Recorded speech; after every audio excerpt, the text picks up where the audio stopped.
سید عظمت اللہ حسینی صدر نشین تلنگانہ اسٹیٹ وقف بورڈ کی صدارت میں ایک اہم اجلاس منعقد کرتے ہوئے تقریباً 150 ایجنڈوں پر تبادلہ خیال ہوا۔ تفصیلات کے مطابق ریاستی وقف بورڈ کا ایک اہم اجلاس ہفتہ 26 اکتوبر کو دفتر وقف بورڈ میں منعقد ہوا، جس کی صدارت چیئرمین سید عظمت اللہ حسینی نے کی۔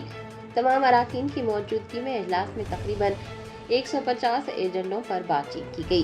ایک بات غور طلب ہے کہ پارلیمنٹ، اسمبلی حتیٰ کہ میونسپل کارپوریشن کا اجلاس براہ راست نشر کیا جاتا ہے، لیکن وقف بورڈ کا اجلاس ہمیشہ بند دروازوں کے پیچھے ہی منعقد کیا جاتا رہا ہے۔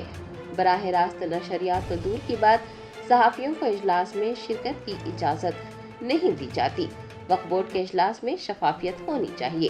تلنگانہ کے 3400 ادارے اپنی فلاح و بہبود کے لیے متفکر ہیں، اور وہ بھی چیف منسٹر ریونت ریڈی اور چیئرمین وقف بورڈ سے اجلاسوں کا انعقاد شفاف طور سے کرنے کی درخواست کر رہے ہیں۔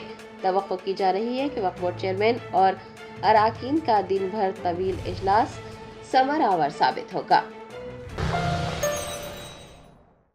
جرمنٹن super speciality hospital national award winner doctor Mir Jawad Zar Khan, German trained senior orthopaedic surgeon and director, ماہر ڈاکٹرز ڈاکٹر واصف اعظم اور doctor Bharavi Chanduri, senior cardiologist اور دیگر ڈاکٹرز نمایاں خدمات انجام دے رہے ہیں۔ Robotic surgery, advance cath lab, MRI، operation theatre, ICU، 2D ultra sound جیسی سہولیات سے آراستہ کارپوریٹ لیول ہاسپٹل، واجبی فیس میں ہر مرض سے شفا یابی کے لیے جرمنٹن سپر اسپیشلٹی ہاسپٹل، عطا پور۔